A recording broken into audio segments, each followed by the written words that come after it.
Hello, dear friends. Very happy to welcome you on Feygin Live channel. Today is Friday, March 7, 9 o'clock in Kiev, 10 p.m. in Moscow, and we call our stream today is it possible that Trump was recruited by KGB?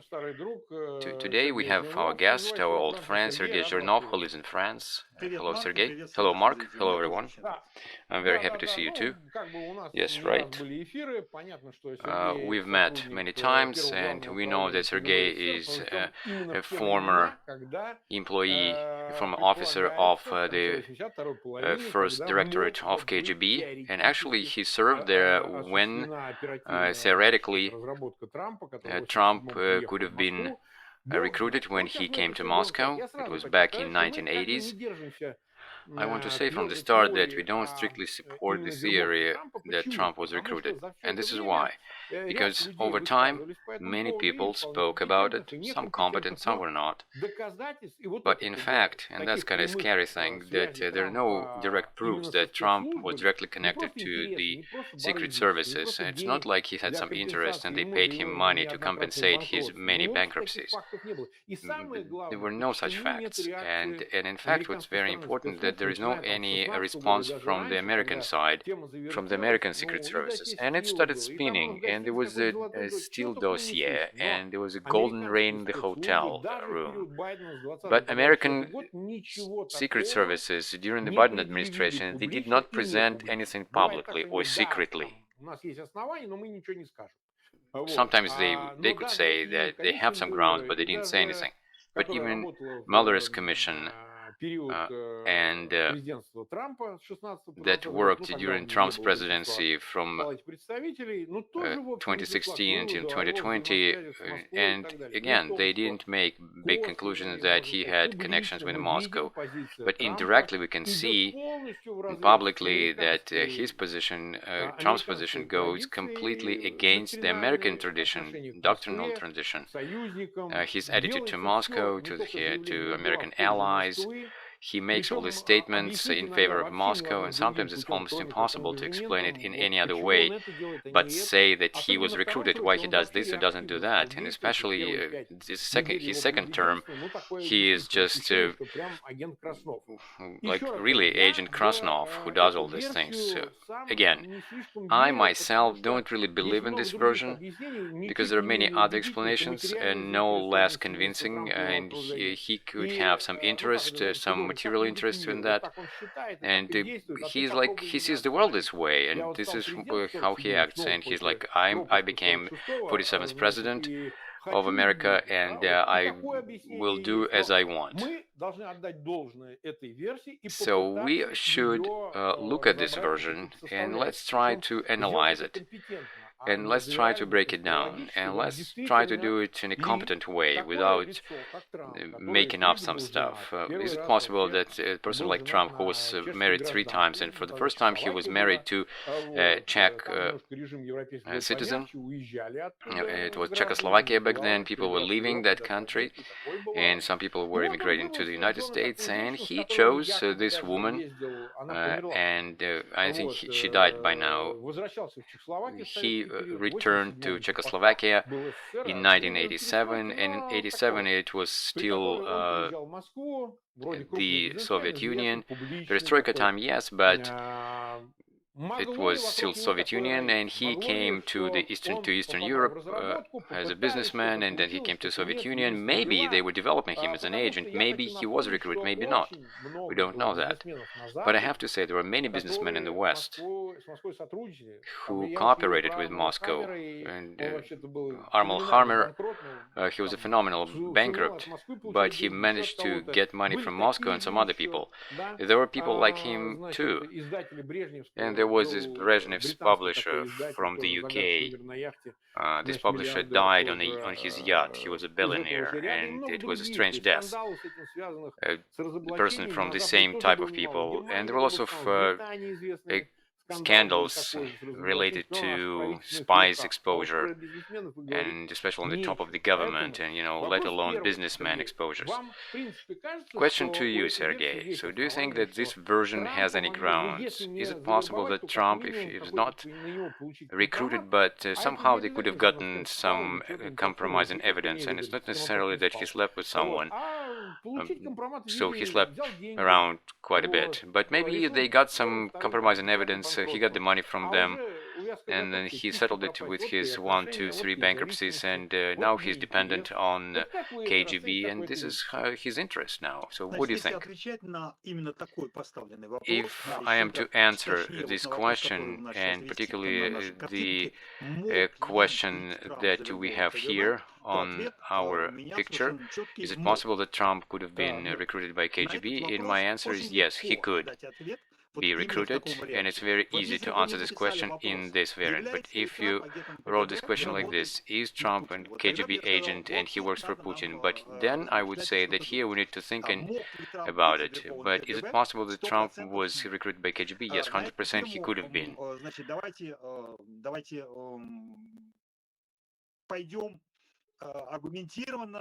So let's look at it soberly, so to speak, what was happening back then. So you pretty much indicated all the key points that actually prove that he could be recruited, and the answer is positive. He is a rich person.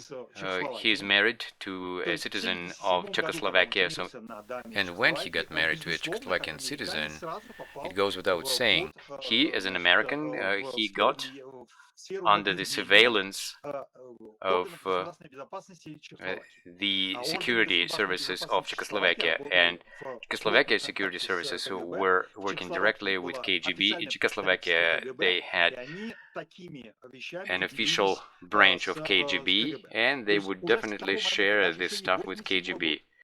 And make a note, it wasn't 1987, it was 1977. And only because a Czechoslovakian citizen marries an American and lives for America to live there, and back then, and the people who were studying Trump's life, they say that she could have been an agent of the Czechoslovakian security services, and this is how they used her to infiltrate the West. She was getting American citizenship, she was becoming American, and then she turns into what they call an illegal agent, and then she could be there and work there. Right at the point when Trump found his wife, who was a Czechoslovakian citizen, he was immediately in the area of influence of the special services of Czechoslovakia and KGB, and only because there was such a marriage. A Czechoslovakian citizen is leaving the country, and maybe she'll have something interesting in America, and when they were letting her go from Czechoslovakia, I'm sure that they signed a special paper with her that she became an agent of Czechoslovakian special services. Yes, it was a mandatory condition. Anybody who was trying to leave a Soviet country or any country of the Soviet bloc, you couldn't go anywhere if you didn't sign this paper. So they did sign this paper with everybody, even those who were leaving the Soviet Russia as Jewish immigrants. So if you don't sign it, you can't go. So even based on this, we can say that at least one of the family members of Trump's family was formerly an agent. And then it was an interesting thing, because all those immigrants, of course, they didn't give a damn about this piece of paper, and when they were approached abroad by the KGB officers, they would say, so we signed this piece of paper there behind the Iron Curtain when we were there, now we're in a free country. Remember that old Soviet joke when a parrot wakes up in the morning and says Brezhnev is the best Secretary General of all, but then in the evening by 5 o'clock he's saying Brezhnev is an idiot. And they ask the parrot, why did you say that? Because you said in the morning that he's a great guy. But the parrot is saying, so the sun is setting in the west, so I'm not in the area of your influence anymore. So anyway, what I'm trying to say, it tells us that from the very beginning there were certain roots, certain grounds that could be proven. And you, as a lawyer, and I'm as an ex-KGB spy, I can say that 100% of people who were leaving Soviet bloc and Soviet countries, going to the West, and all of them, they were leaving Soviet countries with this piece of paper signed that they're agents. It doesn't prove anything, in fact, so no matter what paper you signed. But in fact, with this paper, KGB officials, they could use this as a compromising evidence. For them, it wasn't even necessary to go to her, but they could go to him and say, you're an American businessman and your wife signed a paper that she's working for Czechoslovakian intelligence, or maybe even for KGB. And then they can ask for a favor from him, and something like that. So now you can continue kind of making it in sort of an operative line, as they say, so how they could influence him and what kind of favors they could get from him. But now, 1987, he's 40, he's multimillionaire, he's quite a famous guy. It is important to say that he was an interesting object in many ways, because he wasn't just an electrician. See, for KGB, even an electrician was of interest, because, and it's important to say, why Trump was definitely in the area of interest of KGB, because in KGB, back then, they had 400,000 operatives. Say, 200,000 were border officers, and the other 200,000, they were operatives. And what they're gonna do? They're gonna do anything, following anybody who was coming to the Soviet Union, because some operative on some line, they wrote something that I found some guy, I looked at some paper, and now I'm gonna be following. So you're saying an electrician is fine. They do recruit electricians, and then this electrician goes to America and works in Pentagon, on CIA, or in the White House, or in FBI, or in the Ministry of Justice. In fact, the fact that he's an electrician, it's easier to recruit them. It's harder to recruit a president or some other officers. But anyway, if even nobody thought about it, but Trump, with big millions, comes to the Soviet consulate section and says, I want to go to the USSR. In 1987, I like perestroika, Gorbachev, great stuff, Germany, the wall and stuff, I want to do business with you. So, right at the level of the consulate section, the person who is signing papers with him in the consulate section, doing the visa for him, that this is a KGB officer. And when we have to tell them, so they had to get a visa, like now, he wouldn't have been given a visa if they didn't have plans for him. So what to do with him? He's a CIA agent, so no matter if you recruit him or not. But when a person is given a visa back then, they're already considering this person a potential recruit. A person at the stage of getting a visa is the person who got, the officer who got these documents from Trump. He goes to the resident spy in the consulate section, and he sends a secret telegram to the center, to Moscow, and he's saying there's an interesting object and we should follow him and see what we can get from him. Moreover,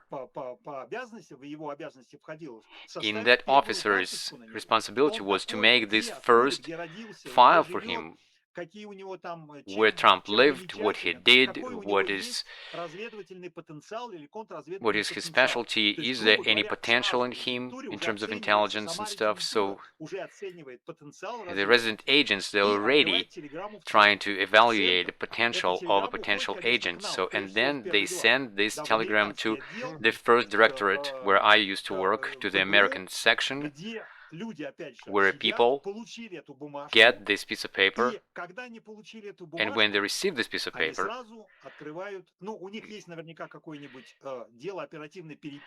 they have some sort of file of operative correspondence, and they put in that file all the papers that they get, kind of random papers, and they don't know what it may grow to. For example, there is this special file, interest in businessmen, or prospects or something like that. And they put this piece of paper in there, and some operative in this American department, he's thinking about it. And knowing that this person, Trump, is coming to the Soviet Union, they either speak with their bosses that they will work with this person on their own. Say it was a Chamber of Commerce or Joint American-Soviet Industrial and Commerce Chamber. There can be any cover. So this person can show up near Trump when Trump was in Moscow, and this person can begin to approach Trump. But then this paper about Trump goes to the second directorate. It's kind of the general counterintelligence. Maybe he's an American spy. Maybe we need to check him if he's working for FBI or CIA. Maybe he's coming to Soviet Russia with some bad things. So, as soon as they get this piece of paper from the consul from America, and he's a businessman and he's a rich man, so there is the sixth directorate that's called the Economic Intelligence, and that particular department is working with foreign businesses. But from the point of view of counterintelligence, if this person comes with kind of bad intentions, in 1987, in the 6th Directorate, Economic Directorate, they had the 13th Division that was dealing with joint ventures. And you, Mark, probably remember what it was. Yes, joint ventures. Yeah, they were growing like mushrooms. Yes, right. And which means that KGB and the counterintelligence had to work with them, should put them under surveillance, so they wouldn't have any enemies of the Soviet power there. So before I went to France, in Moscow, I worked in the same sort of line of work with French agents. So all people who were establishing joint ventures, they had some intelligence potential. KGB is a huge machine, and at least 3 directorates, the 1st directorate, the 2nd directorate, and the 6th directorate, I'm sure that they had this file of Trump. And naturally, when Trump comes to Sheremetyevo airport, he has some sort of voucher of a tourist, has some personal tour, because obviously he didn't come in the group. He had a personal guide, and there was some employee of in-tourist agency, a translator, a car, both, everything. The car, the driver, and the guide, they're all KGB. It's 100%. And for all his stay in the Soviet Union, practically all officials that Trump met, all of them, starting with the cleaning lady in Interis Hotel, the waiters in Interis Hotel, and any administrator in that hotel, and particularly the people who were accompanying him to some business negotiations, they were either agents of KGB or those who were cooperating with KGB, all of them.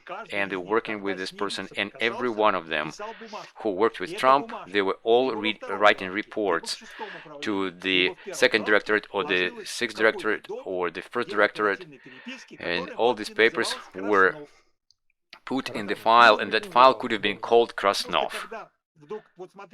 Because see, I'm telling you, if the first piece of paper came to KGB and maybe they put it in some general directory and they didn't know how they can work with it, and then they got more information and they say this is a potentially rich person, famous, with connections. He definitely has connections in the political circles, and he probably have something to do with the military complex. He finished a military academy. His father is a millionaire. I think he finished some cadet college or something like that. So he was a teenager. In America, they call it a military academy. Yes, it's not West Point, because some people think about West Point that he had like full military education. No, Trump doesn't have it. Yes. Yeah, it was just an academy, just kind of regular academy for teenagers. Yes, yes. In America, it's called an academy. So at that point, they make a decision who will be supervising him. But in the Soviet Union, in its territory, the intelligence officially didn't have the right to do any operative actions. But in fact, it's all rubbish, because they had a special directorate called RT, and it's intelligence on the territory, and they had an American department there. And sooner or later, in some of those divisions, they made a decision to make a Krasnov file and to collect all the documents that will be relating to Comrade Trump. So, and in fact, if he is of interest, then it can be requalified to the file of operative development, and then they will make a point how this person could be approached and involved in the work. But of course, according to his profile, he was of interest of the first directorate, and the first directorate had this right of the first night, so this, as they say. And when they get the green light from the second directorate and they know that he's clean, he is not a spy, so then the intelligence says, so he's our guy now, so we'll work with him. But then with their colleague from the territorial agency of counterintelligence, they will be grateful to them if they help them with any operative support, because the first directorate didn't have a lot of operative capabilities there, because counterintelligence, they had a lot of power, they had their branch in all departments of the Soviet Union. There was 3,300 district KGB branches, from 10 to 50 agents in each. So people now, you can calculate and you can multiply how many operatives they had, and all of them, they had to catch spies, and they had to write reports, and they had to prove their use, and they're working for the Communist Party of the Soviet Union. So, answering your question, could Trump be recruited by KGB? Of course he could. Of course he was a person of interest, and he had a proper profile for that. And of course the agents worked on him from different directorates of KGB, and then there was a file, and you actually saw this story 3 weeks ago. A Kazakhstani chief of KNB, Musayev, he just openly said that, yes, I back then worked in 6th Directorate of KGB, and I have proof that Trump was recruited, and his alias is Krasnov. So, but we can't really prove that, and as you properly say, we can't see those archives ever. So you said it's such a pity that, but we will never see any documents that will prove that. So we won't see his registration card, this Krasnov guy, and you know, because they closed all archives, and even Stalin's Gulag archives are closed. They classified archives of 1930s, 1920s, and you might think, so why would they do that? But they actually cover it. They don't make it public. So historians can't get to the archives. Only those historians who work for propaganda, who are making their history. And that history doesn't convince us. But such things as Nikita Petrov had at the end of Perestroika and at the beginning of the new Russia era. So yes, let me remind you that was a famous historian that was working on Stalin's period and repressions. And this historian, actually, he had access to a huge archive, and he managed to publish a lot of documents from those archives, from KGB archives, and all these predecessors of KGB and KVD, OGPU, and many others. So now we don't have that. That's why now we can't say for sure that Trump is working at FSB today, because we have the evidence, and here we have the proofs, and here is the file, and here is the copy of it. So we will never see that, surely. Unless you, Mark, becomes Minister of Justice in the future Russia, and you might decide to open all these archives. There is another way to do that. So right now we've been watched by 18,000 viewers. We're with 25 minutes on air, and so please post this link in your social media, and so that more people see this. So please use this. So sign up to the channel, subscribe to Sergey Zhirnov channel. There will be a link to his channel, and you can watch the streams on his channel. You can subscribe to his channel and my channel. Today is a special day because today Sergey Zhirnov became a foreign agent. He got this status from the Russian authorities. So you can congratulate him with that. So they decided to decorate Sergey with this status. So many of us actually are declared foreign agents by the Russian authorities. They already started a case against me for not putting that sign that I'm a foreign agent here. So there's another way actually to get this information. So if there is this agent, so there should be a way of communicating with this agent, so there should be contact with this agent.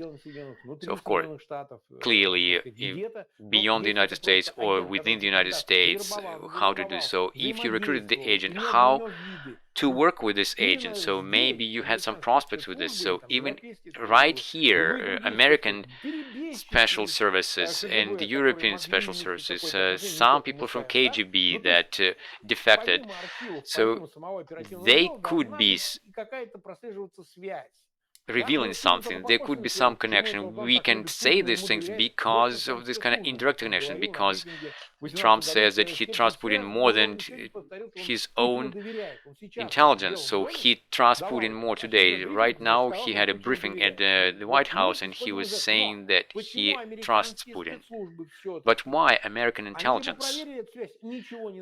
They either checked these connections, but they couldn't find anything, or maybe they were working with him. There were so many court proceedings, Mueller's commission, so many things, but there is not even a hint that he is connected with the KGB. So what does it mean? They're not sure, they're not ready, so maybe it's a horrible disgrace that they had a person who could be recruited, could have been recruited by KGB, and he became American president. So why?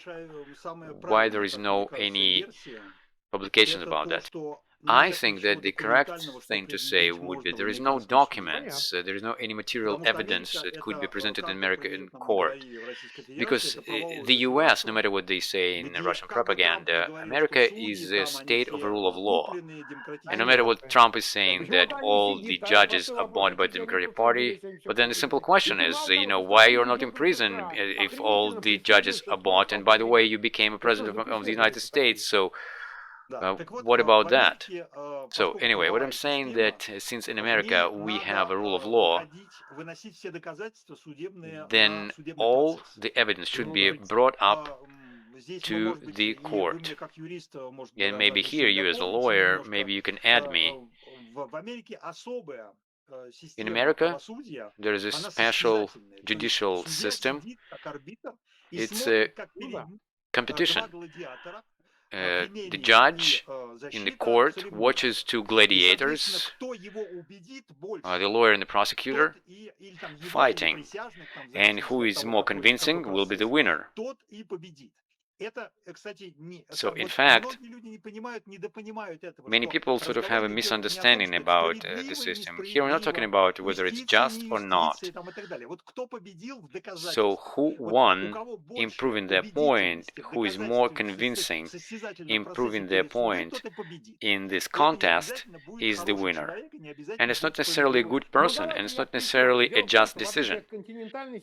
Let me clarify it. In comparison to continental system, in America they have a common law system. In continental system, this is a written law. In America, it's a precedent law. So, in continental system, the decision or the sentence is pronounced on behalf of the state. In American system, in the common law system, the judge is not a full representative of the state. The judge is in some sort of an independent arbiter. And on the one side there is the prosecutor, on the other side there is a defense lawyer, and it works differently. In continental law, it works differently. And in common law, there are two sides, and the judge doesn't care who is on those two sides, state or not state, private company. For the judge, it doesn't matter. They get disposed till the end of the days, and so there are no written laws, and everything is done at the discretion of the judge. There are no codes, there are no laws. It's like there are precedents, and within those precedents they make their decisions, and the judge is free in making their decision. In this system, they don't go to court without having any evidence to lose in this contest. So there can be consequences. So, and I would say this is also sort of a barrier to start a case without evidence. You can't make accusations. There is also some difference between the continent and the United States. So in the continent you can lie to the court. In America you can't. So if you lie to the court, it's a crime. And in America, so if you accuse Trump that he is KGB agent or FSB agent, so you need to bring witnesses. You need to bring everybody who knows it for real. And you need to bring them physically to the court, and that's why we can see in all those movies when they bring witnesses, the witnesses are killed on the way to the court, and then it's kind of goodbye, and you can't do anything about it, because you cannot avoid showing the witness. You can't hide any secret from the court, from the judge. That's why for special services it's kind of not beneficial to start a case, to start a process, because they may expose their sources. In fact, when Trump was elected for the first time, there was this guy called, his name is Smolenkov, who ran to Chernogoria, and they came to America, and he was working for CIA or FBI. He was working for CIA, and he disappeared from President Putin administration, and he came to America. So not to expose such a source, because there is such a source in FSB who went to the archive and looked at the file and maybe even took a picture of it. But then you have to show this film to the judge in America if you start the case. So thus the intelligence will expose the source. Remember in 2008 when Obama and Medvedev were presidents, and when they got these illegal agents, they didn't even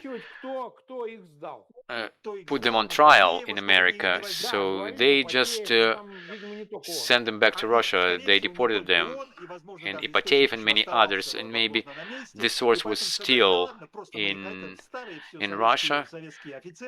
And in America, they're probably saying that all of them are old Soviet officers. It's enough that we expose them to the whole world, and now let's say goodbye to them. So they didn't start the case because they didn't want to expose the agents. And probably they didn't start any case against Trump because probably the source is still sitting in some of the special services of Russia, and they cannot expose him because the source is very important. Or maybe they simply don't want to start it because they don't have enough documents and evidence to be able to bring up accusations. And in fact, now we are talking about the 47th president who is already in the office, and you have to have quite serious accusations in order to start a case. Maybe there is something, but without having 100% proof, you can't accuse the president. So all these assumptions will be on the conscience of bloggers, journalists, and analysts. So the justice systems cannot afford this. But we are here discussing all the aspects, because if there is something that who are trying to prove something without really having anything, and they're using some public sources and the opinions of other people, Musayev's opinion and some other people, but in fact it doesn't add any convincing facts to this. So we are quite cautious with these assumptions. It's not settled, so you have to have certain evidence to prove your point. But here we're just discussing what could have been, and it's quite possible that Trump was quite a prominent figure in American establishment, and he used to be a Democrat. He was kind of kissing with the family of the Clinton. They were close friends with Hillary and Bill Clinton.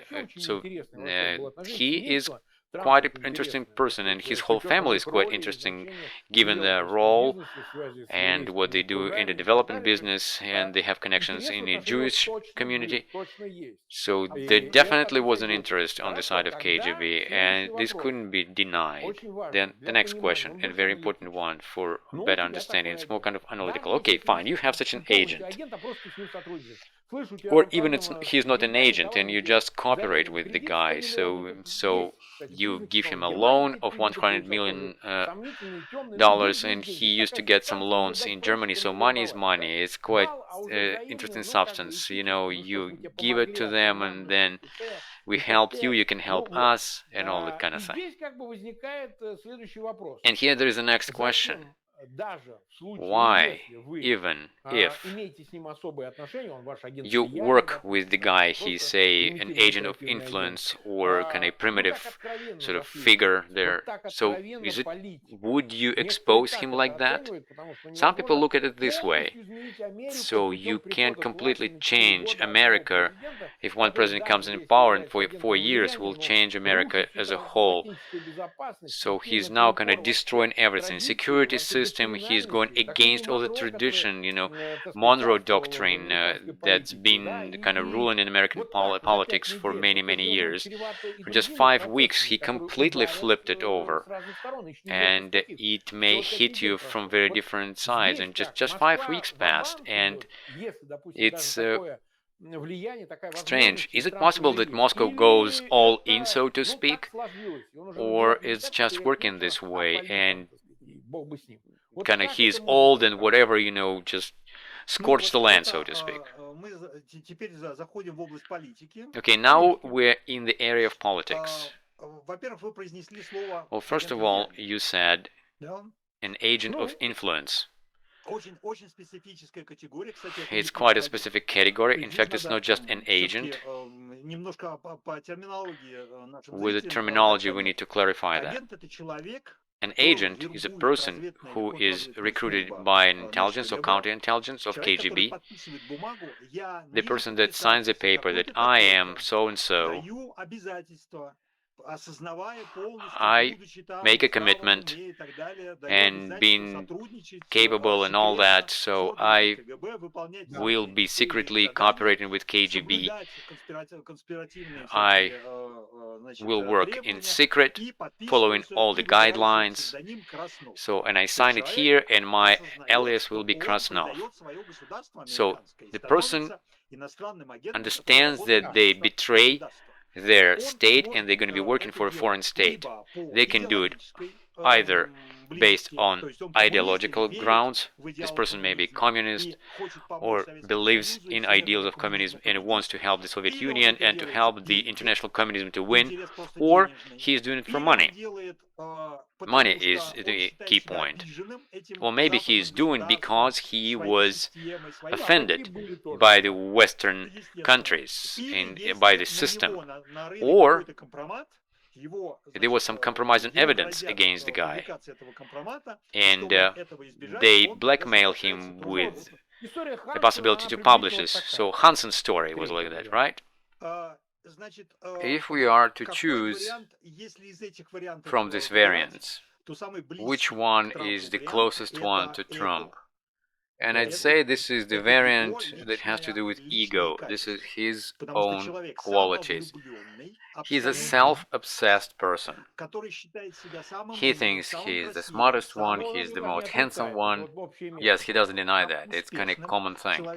Yes, he thinks he's the most successful one, and he's very susceptible to kind of dull flattery. So, roughly speaking, so if you say something against him, we saw what happened on February 28th with President Zelensky in the White House in the Oval Office. But you know, the person who definitely recruited Trump, you know what is his name? The guy who recruited Trump, his name is J.D. Vance, the Vice President of the United States. He managed to recruit Trump because J.D. Vance 3 years ago was saying that Trump is an asshole. Yeah, it was a bit earlier. He was saying that Trump is a new Hitler. In 2016, he was saying that Trump is Hitler. He didn't deserve to be elected. That the people should elect Hillary Clinton, and you should vote for Democrats and all that. But then, when in 2020 he wanted to become a senator, he knew that he had to get Trump's recommendation, so he just came to them and said, you know, I made a mistake. You're the greatest man on earth. And he poured a whole trough of all this flattery on top of his head. And Trump completely melted. And he definitely said to J.D. Vance, it's like, you see, you didn't understand anything, now it's a miracle. Maybe Jesus Christ show you the way, or Virgin Mary. And Trump said, I will make you my vice president. You see how simple it is to recruit Trump, how easy it is to use his qualities. Because for the intelligence or counterintelligence, Trump is kind of a golden mine. And it's so very easy to manipulate him. And if J.D. Vance managed to do that, then we saw how without meeting Trump and seeing Trump, this is what Putin did, who is a lieutenant colonel of KGB. And he didn't make his career in intelligence, and people can even watch my old streams where I talk about it. Putin gave 3 interviews, and in one of the interviews he said, Trump is genius, the greatest man, the smartest man. And they brought it to Trump and said to Trump that Putin called you genius. And Trump said, oh my God, spell it out to me. Translate it to me word by word. Underline it with a red marker.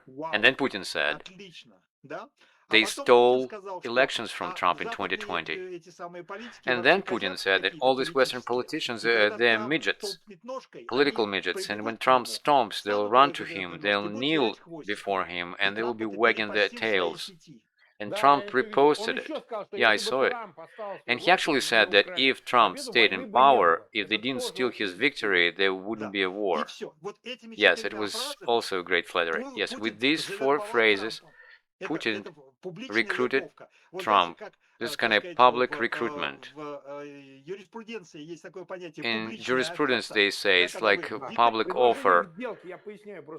It's like invitation to a deal. When on display you put some goods and you show to everyone, so everybody who sees it, you openly show it, and everybody who wants to buy, they buy it. And Putin made this public recruitment without having a direct contact with him, and what he managed to do, that on the 12th of February Trump called him and said, Volodya, I give you everything, take everything. I'll come to you, you'll come to me, and we'll restore all the relations. I don't care about Ukraine. So they proved us that it's very easy to recruit Trump. Did KGB do it in 1987? I don't know. But they could have. And answering the question, is it possible that Trump was recruited? Yes, it is possible. Easily. A little flattery, a little money, and people already dug there, and there is a lot of investigations how much and when they could have paid him, and they could have bought this villa from him. And remember that whole story when somebody was buying this villa, he bought this villa for 40 million and they bought it from him for 95 million, so clearly there was some sort of bribery. There is a Trump Tower where they all Russian mafia, New York mafia, bought apartments in that tower, and in fact money. There is a story that allegedly he was recruited because of this compromising evidence, some sexual scandal. So what's here? What do you think? Of course it was possible. Because as I told you, when he was coming to the Soviet Union, he was surrounded by KGB agents. I'm sure he was put in a special room, hotel room that was equipped with mics and cameras. And everything that was happening in that room, of course, was filmed and recorded, including some regular things, like some intimate things. You know, for a person, it would be unpleasant. You know, when you sit on the toilet, and then 40 years later, when you're president of the United States, somebody tells you that you're going to publish this, how you take a shit. So, but nobody can be surprised with it because all people on the planet do it. Maybe Trump is not scared of this because Trump and sex, I'd say, they're easily combined things. Yes, that's the most interesting part here. This is what I'm getting to. In fact, to compromise Trump with sex, it's impossible. This is when you try to compromise a cannibal with the fact that they eat people. FSB actually had a story with this journalist writer Shenderovich. There was a girl there that they said that he had an affair with her and all that. But of course it's unpleasant. But you remember what Shenderovich said, this writer. He made a show and he said, yes, there was such a thing. So there was a prostitute and yes, I was with her. And they told me they're going to show it to my wife and to everybody. And Shenderovich said, if I didn't manage there, then it would be a compromising evidence. But I actually managed pretty well there.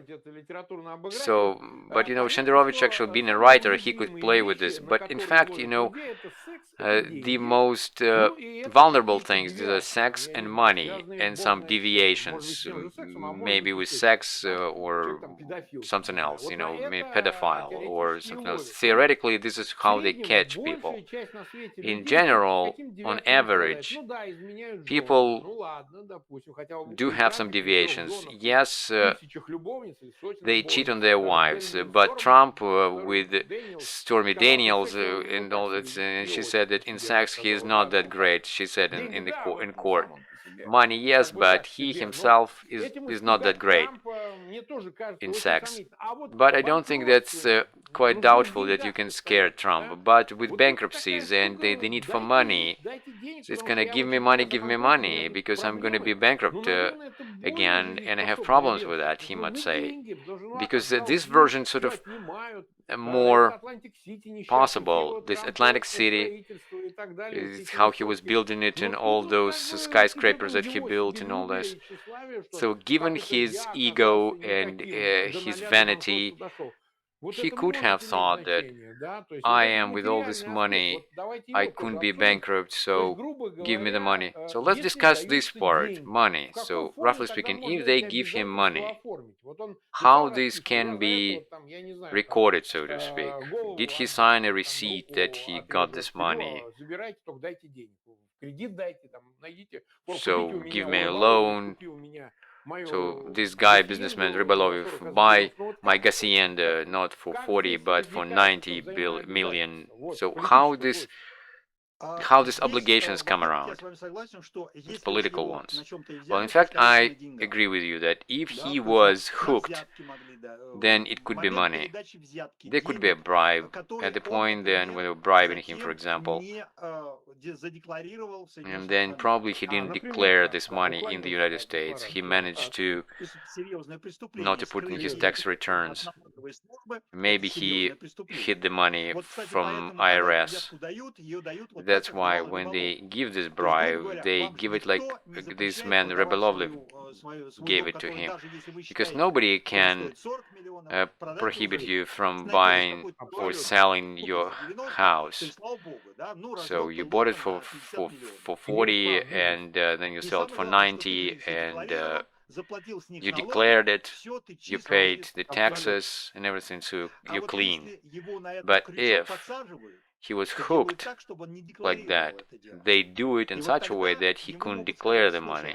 And then they could tell him, so IRS can come to you even 40 years later and can tell you, okay, pay us everything that you didn't pay, plus fines, plus interest and all that.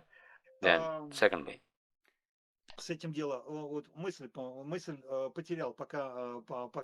oh, sorry, I just lost track while I was telling the story. Okay, it'll come to me. So, money, loans, and trying to avoid taxes. Besides hiding the money, there is a delicate point here that Trump could be hooked on. Did you notice that he never published his tax returns? Oh yes, they've been fighting about it here for a long time, and they used to say that he put everything on the expenses side and on the cost side, and that's why he doesn't have to pay a lot of taxes, and he has a huge number of lawyers that declare his income in such a way that he doesn't have to pay it. He was investing all the money. But KGB or FSB, they probably have all his tax returns, copies of them, and they can tell him, so if you're saying that you're a billionaire, but what if we publish it and it will turn out that for all 50 years of your business, of doing business, you never made any money to actually pay taxes because you're always in debt. But how can you consider yourself a successful businessman if you're always losing? So you used to say in your show that I'm more successful, I'm the smartest one, I'll teach you how to be successful, and then it turns out that you're not really successful, that you have only bankruptcies, and you didn't even make any profit that you can pay taxes from. So for Trump, it's going to be more painful than any prostitutes. He doesn't care about prostitutes, and because yes, it's ethical, and here it can be a crime. Well, first of all, yes, it's crime if he didn't pay something to IRS, and secondly, a very unpleasant part of him and his character, that in fact, and all his biographers, they say that he has never been a super successful businessman. He used to launch projects, but they always failed, and for him it would be painful from the human point of view, but it's hard to call him actually human.